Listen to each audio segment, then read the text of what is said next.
Salve, meu querido, hoje eu tô trazendo uma obrinha da China pra nós e eu tive que queimar uns bons neurônios pra entender, então cola comigo. O anime começa apresentando o mundo dos Beyonders. Depois de beberem certas poções, os humanos podem receber os poderes de Beyonders, podendo ser capazes até de virar uma divindade. E alguns deles de sequência mais alta têm poderes até pra bater de frente com deuses. E sabendo disso, nosso protagonista foi simplesmente spawnado nesse mundo. Ele acorda pensando que é um pesadelo e várias memórias começam a aparecer pra ele. As memórias do antigo dono desse corpo. Alguém chama ele de Clan e ele vê no espelho que ele tá no corpo de outro cara. Ele se chama Clan Moretti e vive no reino de Leon. Ele encontra um caderno com anotações de alguns dias e no último dia diziam que todos eles iriam morrer, inclusive ele. E ele fica se perguntando por que o cara escreveu isso, até que ele ouve uma voz que era da irmã dele. Ele fica lá tentando esconder a arma, provavelmente com a numeração raspada, e ele tá quase curado do tiro e se pergunta se o cara se mandou de F ou se foi feito pra parecer isso. Ele se pergunta por que ele foi parar ali, já que ele tava vivendo a vida bem de boa. E ele lembra que fez um ritual pra aumentar a sorte. Tá vendo aí? Uma oração teria mais efeito e talvez não mandasse ele para outro mundo. A irmã dele fez o café pra ele e pede pra ele fazer umas compras e ela vai pra escola. Mas ele tá planejando refazer o ritual da sorte pra voltar pra casa. Então ele vai na rua fazer umas compras e percebe que tem alguém observando ele. E meu amigo, só essa transição de dentro pra fora da loja mostra a qualidade do anime. A animação é muito boa e o cenário é muito bem feito. Parece que a China tá investindo o dinheiro da AliExpress no lugar certo. Ele vê que o sol dali é o mesmo, só que a lua é vermelha. E ele vê também que tem uns caras jogando Doujizu, que é um jogo de cartas chinês. Ele busca na memória e lembra que foi inventado há 100 anos pelo imperador Intis. Ele também inventou a adivinhação por tarô, motor a vapor e uma pancada de coisa. Então Clan supõe que o antigo imperador talvez tenha vindo do outro mundo também. Um cara aparece do nada e o Clan ia sacando a arma, mas era só um palhaço oferecendo um panfleto por circo. Mas um pouquinho o show que ele ia fazer ia ser no inferno. O Clan vai embora e ele começa a ser seguido de novo. E ele acaba entrando em uma tenda de adivinhação. E depois da... como eu chamo ela? Bruxa, feiticeira... descobrir, é taróloga ou cartomante. Depois dela dizer que vai fazer a adivinhação de graça, o Clan aceita participar. Ele quer uma leitura do passado, presente e futuro. E a primeira que ele escolhe é o presente, que é uma carta chamada O Louco. Mas a adivinhação termina porque a verdadeira cartomante aparece e quem tava ali era só uma domadora de animais. Depois de despistar o cara que tava seguindo ele, o Clan vai pra casa fazer aquele ritual da sorte. Mas em vez de voltar pra casa dele no outro mundo, ele sente uma dor de cabeça e começa a acontecer umas coisas bem estranhas na casa dele. E do nada ele aparece em um lugar cheio de névoa. Ele encosta uma bola vermelha e começa a girar uma fumaça vermelha e azul. Nessa hora aqui eu pensei que ele ia virar o Capitão Man. A gente vê uma mina que aparenta tá fazendo um ritual também, e depois um cara em alto mar, e os dois foram puxados para aquele mundo. A mina pergunta se o Clan é o mestre daquele domínio divino. O cara foi fazer um ritual da sorte e lançou uma expansão de domínio. O Clan pensa que ali não parece ser um santuário, e do nada começa a surgir umas estruturas. E ele percebe que tem um controle daquele lugar e pode materializar as coisas através da névoa. Realmente é uma expansão de domínio. O cara pergunta que lugar é aquele e quem é ele, e depois de um auto-questionamento, o Clan se apresenta como o louco. Ele diz que aquilo é um teste, se eles fizerem um pedido formal eles vão poder sair dali. A menina pergunta o que é que ela pode fazer para virar uma Beyonder, mas o Clan nunca ouviu falar disso.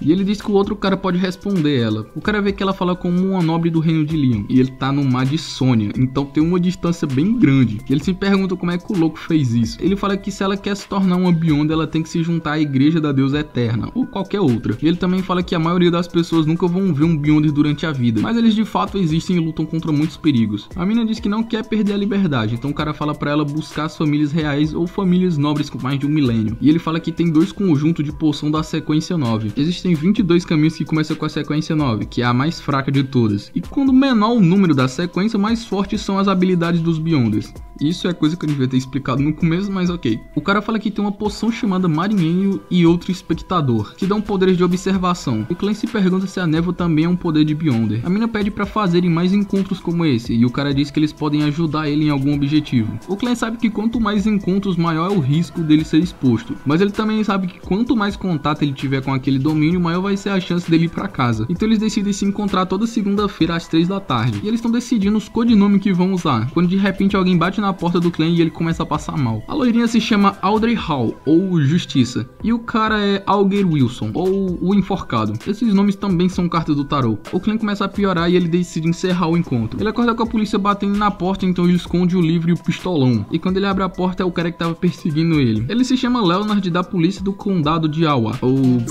Ele acaba encontrando o livro e pergunta da parte que o Clem disse que todos iam morrer, até ele. Então o Clem diz que não consegue se lembrar. Esse cara que se chama Dan Smith diz que tem provas que o Clem foi na casa do Sr. McGovern, e ele fala que tudo que ele sabe que fez é o que viu no diário dele. O Smith diz que o McGovern perdeu um revólver e o Clem já entrega logo porque é melhor confessar do que ser pego na mentira. E ele fala que na outra noite, quando acordou, ele tava caído na mesa como se tivesse tentado se mandar pra vala e depois perder algumas memórias. Então o Smith diz que ele vai ter que passar por um teste psíquico com um especialista para tentar recuperar as memórias dele. Ele fica com medo de descobrirem que ele veio de outro mundo, então quando aparece a oportunidade ele mete o pé dali. Quando do nada tudo começa a sair do lugar, parece até a dimensão espelhada do Doutor Estranho. Ele pega uma carona, só que o cara é o Smith e ele acorda do nada. E o lugar que eles estão começa a desmontar e meu irmão, não dá pra reclamar de qualidade não. Uma mulher aparece e bota o Clem pra dormir e ele aparece em um oceano. E ele vê os pais dele do outro mundo, mas pelo que parece a mulher não viu não. Ela começa a fazer umas perguntas, mas ele não sabe responder e do nada ele spawna uma arma e atira nele mesmo. Então ele acorda e a mulher fala pro Smith que as memórias que ele perdeu não tem vestígio na mente dele. E ela fala que nunca viu algo tão complicado. Então o Smith fala que o caderno da família Antígono sumiu e ele ainda tá correndo perigo, mas eles não vão poder proteger ele o tempo todo. E ele pergunta se o Clem quer se juntar a eles e virar um Beyonder. E ele decide fazer isso. Ele vai num lugar que parece uma taverna e fala que quer contratar mercenários. O careca já pergunta quem mandou ele e ele diz que foi o Dan Smith. Então ele vai para outro andar que nem parece o mesmo lugar. Ele fala com a balconista e ela vai apresentando o lugar e o pessoal para ele.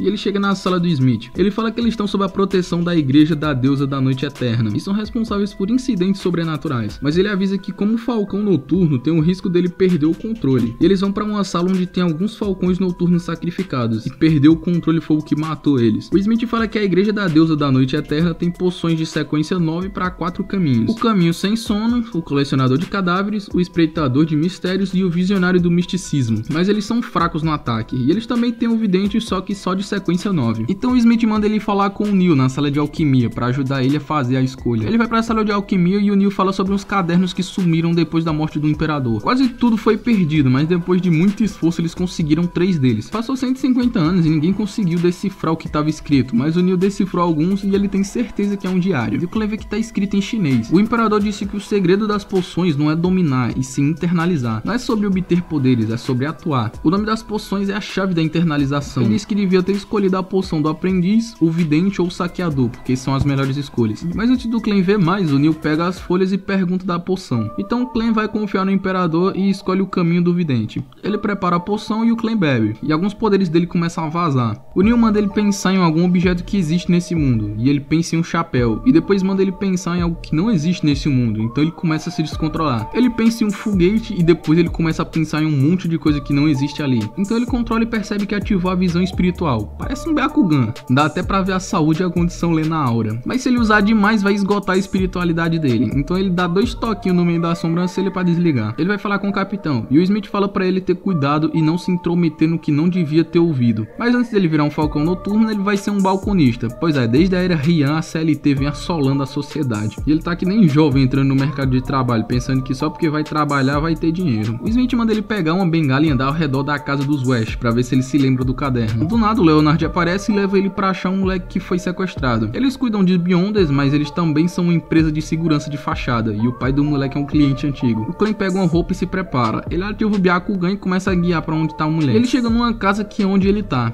Ele já vê que tem sequestradores, mas os caras não parecem tá bom não. Então o cara entra derrubando a porta. Outro cara tenta atirar nele, mas o miserável além tá lutando, ele tá farmando aura. Ele desarma e mete o cacete no outro, e ele fez isso com um sorrisão na cara, só porque ele é bonito e o outro é feio. O Clem vai soltar um moleque, mas aparece uma pena transparente, e os caras começam a se transformar em um bicho feio. Mas nem assim eles conseguem bater de frente com o Leonard. Ele vai só teleportando enquanto desvia. O bicho vira uma sombra e tenta fugir, mas o Clem, junto com sua corneta paralisadora, que se pegar em um paralisa pra sempre, fica tentando achar ele nas sombras, até que ela aparece e o Clem pega a canela fina e mete o pipoco nele, e ele tenta fugir de novo, mas o cara liga o Sharingan e o bicho é puxado de repente. Isso mesmo, o Leonard ativou a expansão de domínio dele, e parece um santuário cheio de flores e não tem nem pra onde fugir, então o bicho capota. O Clem teve uma visão e parece que ele já teve por aqui. O pai do moleque levou ele e os dois ficaram lá, e o cara se pergunta onde é que eles conseguiram as poções, porque Beyonder selvagem que nem eles num tanque enlouquece mesmo. Ele fala que foi bom trabalhar com o Clem e diz que tem algo que atrai e ele no clã. Essa frase ficou meio suspeita mesmo, hein? Ele vai pra casa e percebe que tá no prédio de novo. Parece que ele tá tendo uma alucinação. Ele caminha até um quarto que tá aquele livro aberto, que diziam que todos iam morrer, inclusive ele. E ele se vê em cima daquela carta que ele escolheu no começo. Ele acorda em casa e percebe que na casa da frente que ele tava tem uma pista do caderno da família Antígono. E o vídeo vai chegando ao fim pra nossa infelicidade. Então se gostou, deixa o like e se inscreve para receber mais vídeos como esse. E falhou!